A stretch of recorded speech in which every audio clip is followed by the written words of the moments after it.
कहते हैं कि हर काम नाकामी के पीछे एक कामयाबी छुपी बैठी होती है। अगर हम उस कामयाबी को तलाश करने में कामयाब हो गए तो हम सक्सेसफुल रहेंगे, और अगर हम हिम्मत हार दी तो यकीनन हम नाकाम ठहरेंगे।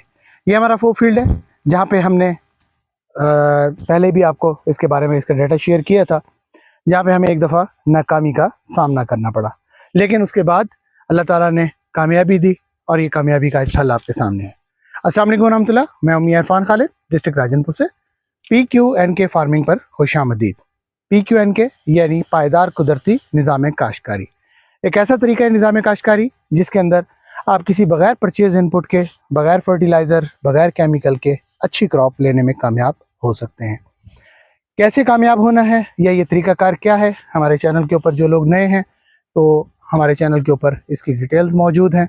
मुख्तसरन बताता चलूँ कि एक ऐसा तरीका है जिसके अंदर बिल्कुल नॉर्मल कल्टीवेशन होती है, जैसे आप आम तौर पे कल्टीवेशन करते हैं, लेकिन उसके अंदर कॉस्ट जो होती है वो बहुत ही कम आती है, यानी कि पैदावारी लागत आपकी बहुत कम आती है।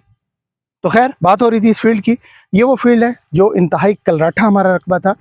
तो ये 2 एकड़ का प्लॉट था जिसको हमने PQNK के ऊपर हालिया शिफ्ट किया था। हमने इसका सबसे पहले जो पहला स्टेप था, इसका हमने लेज़र लेवल किया। इसको लेज़र लेवल करने के बाद इसका हार्ड पेंट ब्रेक किया, यानी कि चीज़ल प्लो की मदद से इसको गहरा हल लगाया ताकि ज़मीन नीचे तक अच्छी तरह से जो है ना वो फट जाए और इसके नीचे जो सख्त तय है वो टूट जाए। उसके बाद जो है ना हमने इसको नॉर्मल कल्टीवेशन की। नॉर्मल कल्टीवेशन करने के बाद इसके बेड निकाल दिए। बेड निकालने से पहले हमने जो है ना इसके ऊपर जो सरसों था उसका छट्टा दिया और उसके बाद बेड निकाल दिए। बेड निकालने के बाद जब हमने इसको इरिगेशन किया, पहली दफ़ा पानी लगाया, तो हमारी जर्मिनेशन जो थी वो इंतहाई मुतासर हुई। उसकी बहुत सारी वजूहत थी। सबसे पहली जो वजह थी हमारी, उस वक्त मौसम था। मौसम उस वक्त बहुत ही ज़्यादा गर्म था। अर्ली अक्टूबर था, अक्टूबर का स्टार्ट था, सितंबर का एंड था जिस वक्त हमने इसके अंदर सोइंग का आगाज़ किया। तो दिन का टेम्परेचर बहुत हाई हो जाता था और रात का टेम्परेचर लो हो जाता था। तो टेम्परेचर अपसेट की वजह से जर्मिनेशन जो है वो मुतासर हुई बहुत ज़्यादा। जो पौधे जर्मिनेट हो गए वो भी सर्वाइव ना कर सके। तो इस तरह से हमें बहुत ज़्यादा लॉस हुआ। पहली दफ़ा हम यानी कि इसके ऊपर इस फील्ड को शिफ्ट कर रहे थे, तो हमारी जो है ना जो पैदावार थी, एक्सपेक्टेड जो पैदावार नज़र आ रही थी वो ज़ीरो ही नज़र आ रही थी, क्योंकि जर्मिनेशन ही 20% थी। उसके बाद जो है ना हमने इसको, हमारे पास, मैंने पहले बताया था, हमारे पास 2 ऑप्शन थे। पहली ऑप्शन ये थी कि हम ज़मीन को रिकल्टिवेट करते। रिकल्टिवेट करने के बाद दोबारा से इसको असर नौ सोइंग करते। एक तो हमारे पास ये ऑप्शन थी क्योंकि टाइम भी उस वक्त मौजूद था। लेकिन दूसरी तरफ जो चीज़ हमें डराई जा रही थी वो ये थी कि हमारे रकबे बहुत ही कमज़ोर हैं, इंतहाई कलराठे हैं, और इसके अंदर पैदावारी सलाहियत जो है वो वैसे ही एज़ कम्पेयर टू जो अच्छे कपड़े ज़मीनें होती है उससे बहुत कम होती है। तो वो हमें डरा रही थी कि अगर हमने दोबारा से एक्सरसाइज की तो मुमकिन है कि हमें एक्सपेंस ही रिटर्न ना हो। तो इसके लिए हमने जो है ना हिम्मत नहीं हारी, तो हमने एक और ऑप्शन को इस्तेमाल किया। वो ये था कि जिस वक्त ज़मीन जो है वो 1 महीना हमने इसको पानी नहीं लगाया तो ज़मीन फट गई, दरारें डाल गई, और ये बेड्स के ऊपर भी दरारें डल गई। तो दरारों के बाद जो है ना हमने इसको दोबारा से एक दफ़ा पानी लगाया 1 महीने के बाद, और इरिगेशन जो की हमने हल्की इरिगेशन की, उससे ये हुआ कि दरारों के अंदर जो है वो पानी सीपेज कर गया, लेकिन दरार ऊपर से खुश्क पड़ी थी।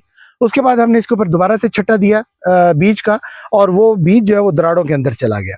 दरारों के अंदर जाने से जर्मिनेशन हुई, और अल्हम्दुलिल्लाह इस वक्त आप पोजीशन मेरे सामने देख रहे हैं, मेरे पीछे भी देख रहे हैं। इस वक्त जर्मिनेशन अल्हम्दुलिल्लाह तसल्ली बख्श है। कह सकते हैं कि मोर देन 80% जर्मिनेशन हो चुकी है इसके अंदर। और इस वक्त जो फील्ड है हमारा फ्रूटिंग के ऊपर आ चुका है। फ्रूट माशाल्लाह हेल्दी है। अगर से करीब से दिखाएं, अभी क्योंकि सीज़न का आगाज़ है, अभी तो बहुत सीज़न पड़ा हुआ है, उसके बावजूद ये देखें फली का साइज़ जो है वो माशाल्लाह बहुत हेल्दी है, और जो नंबर ऑफ़ फ्रूट है वो भी अल्हम्दुलिल्लाह बहुत ज़्यादा है। तो इस वक्त तक पोजीशन अल्हम्दुलिल्लाह तसल्ली बख्श है। तो इसके ऊपर ज़ीरो इनपुट आई है, किसी किस्म की कोई कॉस्ट नहीं आई। ज़मीन की तैयारी के बाद इसके ऊपर कोई फर्टिलाइज़र अभी तक इस्तेमाल नहीं किया गया, किसी किस्म का कोई फोलियर इस्तेमाल नहीं किया गया। इस वक्त तक ज़ीरो इनपुट के साथ जस्ट 2 kg सीड के साथ इस वक्त फसल आपके सामने है। अल्हम्दुलिल्लाह फसल तसल्ली बख्श है। देखते हैं आगे क्या रिज़ल्ट आता है, इसकी पैदावार क्या आती है, वो भी आपके साथ शेयर करेंगे। फ़िलहाल तो ये शेयर करना मकसद था कि मेहनत करे इंसान तो क्या हो नहीं सकता। बहुत शुक्रिया। मियां इरफान, डिस्ट्रिक्ट